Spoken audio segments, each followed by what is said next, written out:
Mancini, boa noite.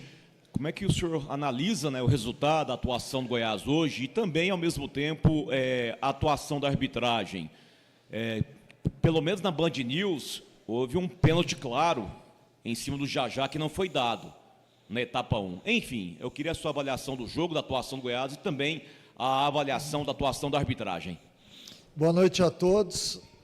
Não tenha dúvida que foi um jogo dificílimo, né? Eu, sinceramente, às vezes a gente empata um jogo como esse e normalmente a gente só dá valor ao empate a hora que você perde a partida, né? Mas hoje a gente dá valor porque foi um jogo difícil que nós lutamos até o final e a gente mereceu porque jogou bem, porque foi um bom jogo nosso, né? E infelizmente a gente saiu atrás e perdeu inúmeras oportunidades de gol, um pênalti desperdiçado, mas em termos de criação, de evolução, eu vi o Goiás numa noite bem inspirada. Faltou, logicamente, aquele último passe, aquele último chute, aliás, não último passe, último chute, uma finalização mais acertada para que a gente chegasse a mais uma vitória. Sobre o árbitro, todos os jogos que nós temos feito em casa, as equipes vêm para cá para realmente não deixar o jogo fluir, né? Então, esse eu acho que é um ponto que a arbitragem tem que ficar atenta. Toda hora o jogo para, né? E o árbitro, ele hoje adotou uma postura de marcar as faltas e tudo mais. Então, o Remo fez o gol cedo e acabou, de certa forma, tendo controle nesse sentido, de parar o relógio toda hora, de parar o jogo, enfim. Esse lance específico do pênalti fica difícil, eu ainda não vi os lances, de onde eu estava ali, eu ouvi algumas pessoas dizendo que acharam que foi pênalti, né? Mas eu ainda não tive a certeza. O outro pênalti, é claro, a bola bate na mão, deu para ver até no telão, enfim, né? Eu acho que o mais importante é que a gente feche o primeiro turno com uma pontuação que nos dá a chance de ganhar simbolicamente, óbvio, esse título do primeiro turno, mas sabendo que tem muita coisa ainda para ser feita no segundo. Mancini, Caio Bonif da Rádio Bandeirantes. Nos últimos jogos do Goiás no estádio Ele Pinheiro, é claro, por jogar em casa, o Goiás se lança muito ao ataque, e o que a gente percebe contra o Atlético, contra o Criciúma, hoje, muito espaço nos lados, né? O Goiás acaba recebendo muito perigo com contra-ataques pelos lados do campo. Os laterais sobem, às vezes fica marcando em linha, às vezes o Gonzalo não abre ali no lado do campo. Queria que você avaliasse um pouquinho essa situação nesses últimos jogos aqui no estádio Ele Pinheiro. Olha, eu tenho uma parte do jogo, metade do jogo eu estou ali vendo exatamente isso, vendo a linha. E realmente isso tem acontecido. O nosso time é um time que busca o gol incessantemente, é um time que joga para frente, que joga com as linhas altas, teve inúmeras oportunidades de gol, nós tivemos 29 oportunidades de gol, isso é muita coisa para um jogo de futebol, mas corre riscos, essa é a verdade. E vai continuar correndo a partir do momento em que, por exemplo, os atletas não se acostumarem com a entrada de alguns atletas que estão jogando hoje. Por exemplo, o Moraes é um lateral ofensivo, né? O Lepo é um lateral ofensivo também. Então, nós temos que ter um equilíbrio nisso daí, entre a subida de um, a subida do outro. Nós não podemos subir com os dois jogadores, com os meias, com o volante, porque, logicamente, a gente vai deixar espaços atrás. O Remo veio... E eu abordei isso antes do jogo, que a estratégia do Remo era uma equipe que ia tentar ter a posse de bola baixa para atrair o nosso time, para tentar jogar nas costas da nossa linha de zaga. Por quê? Porque eles têm jogadores que fazem bem isso daí. O Pedro Rocha é um especialista nisso, o Marrone também o Janderson, que entrou no segundo tempo, também mas quando a gente começa perdendo o jogo, porque até a gente tomar o gol do Remo, nós tínhamos todas as ações do jogo. E a equipe vinha muito bem equilibrada. A gente perde uma bola e automaticamente essa bola é lançada para o Pedro Rocha num ponto futuro, com muita felicidade do passe, ele acabou entrando, acabou fazendo o gol, e eles tiveram umas 2 oportunidades assim no segundo tempo também. Então, eu também vi dessa forma, a gente jogou um pouco exposto hoje, a gente tem que buscar um pouquinho mais de aproximação para que isso não ocorra, mas, ao mesmo tempo, eu tenho que admitir que uma equipe ofensiva vai correr riscos, né? Ainda mais quando eu faço as alterações na segunda etapa e acabo tirando alguns atletas de contenção, e, curiosamente, quando eu fiz isso, o Remo parou de ter os contra-ataques. Mas, enfim, acho que é a gente buscar o equilíbrio, mesmo sabendo que isso pode acontecer ao longo do campeonato. Mancini, eu gostaria que você falasse um pouco sobre esse lance capital do jogo, né, que foi o pênalti ali que o goleiro Rangel acabou defendendo. Você chegou a ver o lance depois? Você acha que o Rangel realmente se adiantou? E o Tadeu, ele segue prestigiado como cobrador oficial de pênalti do Goiás, que parece que teve até uma indecisão ali entre ele e o Rato. Não teve indecisão. Essa é uma maneira que eles têm usado hoje. Um atleta pega a bola para que todo mundo acha que é ele que vai bater, depois entrega para o outro, enfim. O Tadeu segue como batedor de pênalti. Eu, sinceramente, nunca vi na história do futebol alguém que não tenha perdido pênalti, batedor de pênalti que não tenha perdido. Quando você vê, por exemplo, um atleta indo lá e batendo com uma cavadinha ou de uma forma despretensiosa, é uma coisa, mas ele não, ele tentou fazer o gol. Aí teve méritos também do Rangel. Eu vi uma foto, eu não vi o lance ainda, mas eu vi uma foto que dá a impressão que ele tira os 2 pés da linha e que o pênalti deveria ter voltado. Mas são lances que, assim, logo após a partida, fica difícil a gente pontuar com certeza. Eu teria que analisar, ver por vários ângulos para ter certeza aqui na minha resposta. Mas ele segue como batedor, sim. Ô Mancini, satisfação, hein? Satisfação. Bom dia, quase 1h da manhã. Eu quero te perguntar sobre o que aconteceu hoje de tantas oportunidades e o gol não sair, principalmente no primeiro tempo. Se você vai falar para os jogadores que no segundo turno isso não pode acontecer, já que a tendência é ter um segundo turno com jogos mais equilibrados. Nesse primeiro turno foram pouquíssimas goleadas. O que aconteceu ontem no Avaí e Botafogo foi uma exceção. Então, eu te pergunto, você vai cobrar ou pedir mais capricho nas finalizações? Teve até aquele lance do Jajá para o Anselmo Ramon, poderia finalizar, voltou para o Jajá e não saiu o gol. Então, serve de cobrança para o segundo turno, criar e fazer? Olha, nós já fizemos essa cobrança agora no vestiário, né? Porque quando acaba o jogo, a gente faz a roda da oração e ali eu comento algumas coisas. E uma delas foi exatamente isso. Achei que o Goiás hoje foi um time ansioso na hora de finalizar.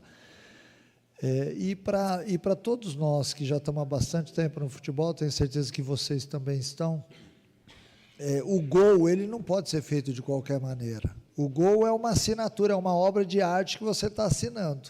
Então, por mais que você faça uma jogada bonita ou rápida, com velocidade e tudo mais, na hora de você fazer o gol, você tem que ter a calma necessária porque tem alguém ali que quer tirar o gol, que quer defender. Então, eu acho que hoje o Goiás foi ansioso demais, principalmente no primeiro tempo.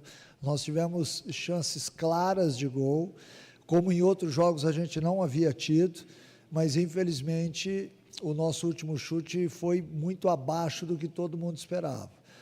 Vamos corrigir isso, sim, mas eu também vi outras coisas muito significativas. Eu vi um time hoje muito mais maduro, com a bola nos pés, que usou a velocidade muito bem realizada no primeiro tempo, melhorou com a chegada de mais atletas dentro da área, e quando foi se aproximando do final do jogo no segundo tempo, aí a ansiedade de novo bateu a porta, porque nós sabíamos que o empate nos daria, entre aspas, ali uma possibilidade até de buscar a vitória depois no finalzinho, e a gente empatou muito no final do jogo. Mas essa ansiedade ela tem que ser controlada para que a gente possa melhorar aí a performance nesse segundo turno. Boa noite, Mancini. E aí, até pela maneira que foi também, com gol nos acréscimos ali, e ali você já tinha arriscado, tirado até um zagueiro, colocado mais o atacante, né? O time foi para cima mesmo e foi premiado com esse gol. Então, pensando por aí, né, que aí abre 2 pontos do vice-líder, abre 7 do Remo, que é o 5º colocado, é um empate que pode ser considerado com sabor de vitória, até porque o Remo teve oportunidade para matar o jogo ali logo também, né, com o Matheus Davó, com o próprio Janderson, também erraram os gols, umas chances muito claras ali. Então, é para ser comemorado esse empate no encerramento do primeiro turno? Olha, não tenha dúvida, porque foi um jogo difícil, onde a gente fez, no meu entender, um belíssimo jogo, mas infelizmente a gente pecou nas finalizações. Mas é um ponto que tem que ser muito comemorado, porque talvez esse seja o ponto que lá no final nós vamos agradecer por ter tido. Existem jogos e jogos. Hoje nós até demos sorte em alguns lances, mas quando a bola sobrou para fazer o gol, para buscar a vitória, a gente ficou devendo. Então, por isso, esse ponto tem que ser muito comemorado. Hector, da Rádio Universitária, e eu gostaria que fosse avaliada a performance do Wellington Rato e do Wesley Garcia. O Wellington, que atuou mais como meio, lançando bola no ataque, e o Wesley, que entrou, embora não tenha dado o passe principal, ele que deu o passe para o William Lepo, que mandou na área e ocasionou o gol de empate no empate entre Goiás e Remo hoje. Olha, o Rato, ele é um atleta tão especial dentro do nosso elenco, que ele é utilizado em várias funções, né? Ele pode jogar pelo lado, ele pode jogar por dentro mais avançado, encostando no atacante. Hoje ele fez uma função como segundo homem de meio campo muitas vezes, e no final do jogo, a hora que eu fiz as substituições, ele veio jogar como primeiro volante. Então é um atleta que me dá uma estabilidade, esteja onde ele estiver. E o Wesley é um cara leve, é um cara insinuante, que busca o drible, que entrou já no final do jogo, ele não teve tanto tempo para mostrar, mas também é um atleta que está inserido dentro do nosso jogo, e tem outros atletas também, não só os dois, mas a entrada de todos aqueles que participaram do final do jogo, eu acho que acrescentaram naquilo que foi a partida e nesse empate, nesse nosso ponto conquistado. Mancini, novamente um intervalo curto, né, entre os jogos, por isso que eu já vou te perguntar sobre esse próximo compromisso. Como que você já enxerga esse próximo jogo, projetando a partida contra o Amazonas? Olha, é um jogo fora de casa. Hoje chegou a informação que a gente jogará na Arena Amazônia, e que para nós, eu acho melhor jogar lá, porque é um estádio amplo, é um estádio Copa do Mundo, enfim.